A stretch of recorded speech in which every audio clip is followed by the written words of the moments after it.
Oduuteenya jalqabaatiin torban dabre guutuu Biraazil kan turan pirezidaantii naannoo Oromiyaa obbo Shimallis Abdiisaa kaaba Oromiyaa daawwachaa ooluun himame.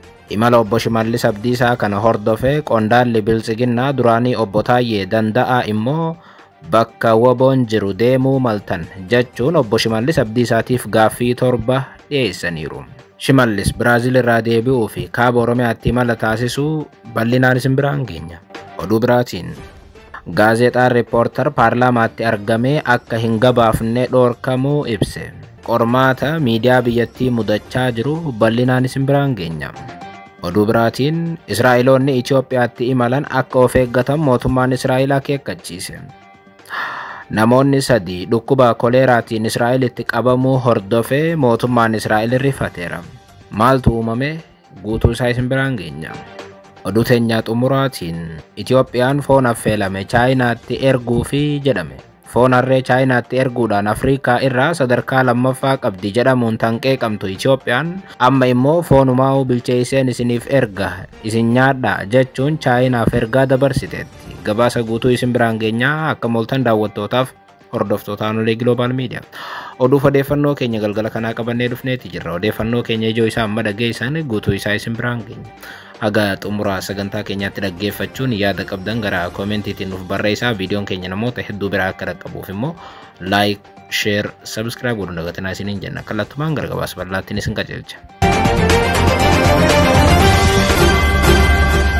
Oduu teenyaa jalqabaatiin torban dabre Biraazil kan turan pirezidaantii naannoo Oromiyaa obbo Shimallis Abdiisaa kaaba Oromiyaa daawwachaa ooluun himame. Obbo Shimallis Abdiisaa kaaba Oromiyaatti imaluu kana ilaalchisuun qondaalli Biltsiginnaa duraanii obbo Taayyee Danda'aa immoo bakka waboon jiru deemuu maltan jechuun obbo Shimallis Abdiisaatiif gaaffii torba dhiyeessaniiru.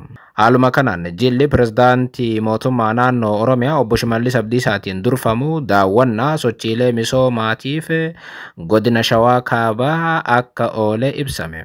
Haaluma kanaan aanaalee akka Bichuu Nyaa akkasumas ammoo aanaa Alaltuutti argame hojiilee misoomaa daawwateera jedhu waajjirri Shimallis. Pirezidaanti Shimallis bakkoota dhaqanitti ergaa dabarsaniin mootummaan ganda hundeessuun kan barbaachiseef hawaasni itti dhiyeenyaan tajaajila si'ataaf dhaqqabamaa akka argachuu danda'uu fi jechuun akka dhaaman himame. Dabaluunis waajjiraalee ijaaraman keessattis caasaan ramadamee tajaajila si'ataa hawaasaaf kennuu qabaate jechuun obbo Shimallis akka dhaamanis gabaafameera.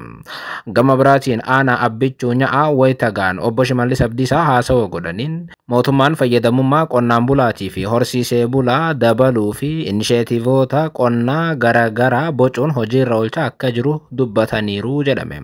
Kanaanis bu'aawwan gurguddoon akka galmaa'an Shimallis dubbachuu waajjirri isaanii ibseera. Walumaa galatti imalli kun kan hojiilee misoomaa daawwachuu ture jedhame.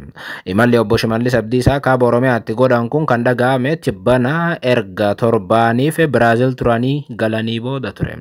Pirezidaantiin kun itti aanaa muummicha ministeeraa waliin ta'uun baadiyyaaf magaalaa Biraazil keessa torbaaniif deemaa turan. Akkuma gara biyyaatti deebi'aniin hojii isaanii jalqabaatiin kaaba Oromiyaa daawwachuu eegaluu isaaniiti. Imala obbo Shimallis Abdiisaa kana hordofee qondaalli Biltsiginnaa duraanii obbo Taayyee Danda'aa garuu gaaffii cimaa qabu. Dubbii Salaalee ilaalama guutuun mata duree jedhuun barreeffama barreessaniin obbo Taayyee Danda'aa Salaalee deemuu keessan dhageenye. Kana ammoo waanuma dansaa gootan jennee amannaa jedha Taayyeen. Lafa nagaa qabutti garbuuf qamadiis baga ilaaltan kan jedhan Taayyeen garuu wanni Salaalee jiru garbuuf qamadii aanaa Abbichuu qofaa miti jedhan yookaan Salaalee waraannis jira akka jechuuti. Gabaasa guutuudhaaf bakkoota akka Kuyyuu, Yaayyaa Dagam, Abbootee, Darraa fi kan kana fakkaatan deemuu isin barbaachisa jechuun obbo Shimallis Abdiisaa bakka waboon itti waraana gaggeessaa jirus akka deeman gorsan. Maraafuu gaaffilee armaan gadii kunneen otoo ilaalamanii jechuun gaaffilee torba Shimallisiif dhiyeessaniiru. Inni jalqabaa waggaa 5 kana sulultaa haga warra Jaarsoo namoota nagaa meeqaatu ajjeefame? Meeqaatu moortaraa fi dirooniidhaan ooyiruu ofii keessatti rukutame? Manaa fi midhaan hiyyeessaa hoo meeqaatu gubame jechuun gaaffii jalqabaa dhiyeessan. Lammaffaa immoo faallaa heera biyyattii haala ta'een jiraattota godinichaa meeqaatu otoo manni murtii hin beekne ji'ootaaf waggootaaf hidhame jechuun gaafatan. Sadaffaa Salaalee keessatti nama meeqaatu butame, meeqaatu waan hore fixatee gosarraa hirphatee kaffaluudhaaf dirqame jechuun itti fufan. Gaaffiin isaanii afuraffaan daldalaan godinichaa meeqaatu hojii cufee lubbuudhaan baqate? Olitti hoo meeqaatu gabaa fi caasaa keessatti rukutame? Fiichee dabalatee magaalonni godinichaa waggaa meeqaan duubatti deebifaman jechuun gaafate. Shanaffaa waggaa shanan kana misooma maaltu godinichatti hojjetame? Karaan haaraan ba'e yookaan moofaan haaromee jira jechuun gaafatan. Jaffaa godina hanga gandaa hooggantoota meeqaatu ajjeefame? Milishaaf poolisiin hoo meeqaatu du'e? Duuti jaraa hoo maaliif oduu miidiyaalee ta'uu dadhabe? Ijoollee jaraa hoo quba qabdu jechuun gaafate. Torba waggoota shanan kana kisaaraa hagamtu waliigalaan godinicha mudate? Maallaqaan yoo ilaalamu biiliyoona 100 meeqa? Kisaaraan namoomaaf hawaasummaa hoo jechuun wantoota torban kana imala Shimallis Salaaleetti godhan ilaalchisee gaafateera Taayyeen. Oduu biraatiin gaazexaan Riippoortar paarlaamaatti argamee akka hin gabaasne dhoorkamuu ibse. Haaluma kanaan bara 1988 akka lakkoofsa Itoophiyaatti eegalee waggoota 30 darbaniif mana maree bakka bu'oota uummataatti argamuun gabaasaa kan ture gaazexaan Riippoortar sababa ifa hin taanee fi hin beekamneen paarlaamaa seenee akka gabaasa tokkollee hin hojjanne dhoorkamuu beeksiseera. Miidiyichi akka ibsetti Ebla 2017 akka lakkoofsa Itoophiyaa irraa eegalee sababni isaa ifatti osoo hin ibsamin gaazexeessitoonni balbala irraa hojjettoota eegumsa mana marichaatiin Riippoortar akka hin seenne dhoorkameera jedhamuudhaan deebi'uu isaanii ibseera. Manni maree bakka bu'oota uummata guutuu biyyattii kan bakka bu'ame waan ta'eef miidiyaaleen odeeffannoo oolmaa paarlaamaa kamiyyuu uummata biraan ga'uudhaaf hojjetan dhoorkuun akka hin danda'amne kan ere Riippoortar paarlaamaan ifatti uggura akka kaa'e yookaan ajaja akka kenne osoo hin beekamin dhoorkuun seeraan sirrii mitis jedheera. Kanaanis Riippoortar ji'a tokko dura Ebla 15/2017 akka lakkoofsa Itoophiyaatti waajjira paarlaamaatiif Afayaa'ii mana marichaatiif koree dhaabbii dhimmoota dimokiraasiitiif dhaabbata abbaa gaar uummataatiif abbaa taayitaa miidiyaalee Itoophiyaatii fi mana maree miidiyaalee Itoophiyaatiif xalayaadhaan dhimmicha kan beeksise ta'us deebi'ii akka hin arganne gaazexaan Riippoortar hubachiiseera. Miidiyichi paarlaamaatti argamee oolmaa walga'ii idilee ariifachiisaa fi addaa mariiwwanii fi taateewwan waliigalaa manni marichaa uummata biraan ga'uu irraa kan hafe fedhii yookaan kaayyoo addaa akka hin qabne eeruun qaamolee mootummaa dhimmi ilaallatu furmaata akka kennaniif gaafachaa akka jiru ibseera. Mootummaan Itoophiyaa waadaa bara 2019 galee cabsee yeroo dhiyoo as gaazexeessitootaaf miidiyaalee biyyattii irratti cunqursaa hamaa raawwachaa akka jiru gabaafamaa ture. Osuma dubbannu uggurri akkanaa kun miidiyaalee mootummaa hunda dhaqqabuu irratti argama.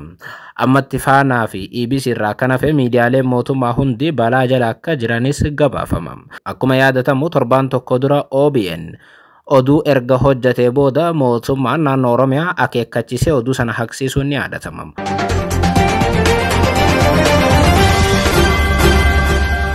Oduu biraatiin Itoophiyaan foon affeelame Chaayinaatti erguu fi jedhame. Foon harree Chaayinaatti erguun Afriikaarraa sadarkaa lammaffaa qabatteetti jedhamuun tan qeeqamtu Itoophiyaan amma immoo foonuma sanuu bilcheesseen isiniif ergaa isin nyaadhaa jechuun Chaayinaaf ergaa dabarsiteetti. Haaluma kanaan Itoophiyaan foon affeelame gara Chaayinaatti erguudhaaf akka jirtu abbaan taayitaa qonnaa Itoophiyaa beeksiseera. Koreen dhaabbii bulchiinsaaf to'annoo baasii mootummaa mana maree bakka bu'oota uummataa gurmaa'ina manneen qalmaa beeyladaa fi bu'aa qabeessummaa kenniinsa tajaajila oomisha foonii ilaalchisee gabaasa ODT hojii abbaan taayitaa qonnaa Itoophiyaa raawwate irratti hundaa'uun marii gaggeessee akka jiru eerame. Maricha irratti daayirektarri olaanaan abbaa taayitaa qonnaa Ambasaaddar Dirribaa Kumaa akka ibsanitti Itoophiyaan Mongooliyaa dabalatee biyyoota adda addaa irraa muuxannoo fudhachuun foon affeelame Chaayinaadhaaf dhiyeessuuf hojjechaa jirti jedhan. Itoophiyaan gabaa foonii guddicha Chaayinaa fayyadamuudhaaf qophii xumuruu ishees eeran. Itoophiyaan oomisha foonii gara Chaayinaatti erguu yoo jalqabde gabaa Awurooppaatii fi Eeshiyaa ulaagaa gabaa Chaayinaa waliin wal fakkaatu qabaniif dhiyeessuu akka dandeessu ibsaniiru. Ogeeyyiin Inistituutii Nageenyaaf To'annoo Qulqullina Nyaataa Chaayinaa keessatti hojjetan oomisha foonii Itoophiyaa sakatta'uudhaaf gara Itoophiyaa dhufuu isaaniis beeksisaniiru. Dookumentiin dhaabbanni Chaayinaa gara Itoophiyaatti erge fuula 1,000 ol of keessaa qabu ogeeyyii fayyaatiin guutamee xumuramee ergamuu isaa ibsaniiru. Yeroo dhiyootti deebi'ii ni kennu jedhame akka eeggamu hubachiisan. Itoophiyaan foon affeelame gara Chaayinaatti erguun doolaara miiliyoonaan lakkaa'amu argachuu dandeessis jedhan. Chaayinoonni kan barbaadan horsiisa beeyladaa dhukkubarraa bilisa ta'e ta'uu ibsuun Itoophiyaatti beeyladaa dhukkubarraa bilisa ta'e horsiisuuf tattaaffiin taasifamaa jiras jedhan. Gama biraatiinis gabaa Chaayinaa fayyadamuudhaaf manneen qalmaa dabalataa ijaaramuu akka qabanis himan. Itoophiyaan foon bilcheesseetiin isiniif erga jechuudhaan Chaayinaaf ergaa dabarsaa wayita jirtutti amma dura Itoophiyaan Chaayinaatti foon harree ergiti jedhamu bal'inaan dubbatamaa ture. Keessumaa mootummaan Itoophiyaa foon harree qalee uummata Itoophiyaatti illee sababa kanaan gurguraa jira odeeffannoon jedhu faca'ee amma dura mootummaan deebii kennuuf dirqamuun ni yaadatama. Gaaffii guddaan foon Itoophiyaatti bilcheeffame Chaayinaatti akkamitti gurgurama kan jedhu ta'ullee Chaayinaan foon hedduu hin filattu jedhama.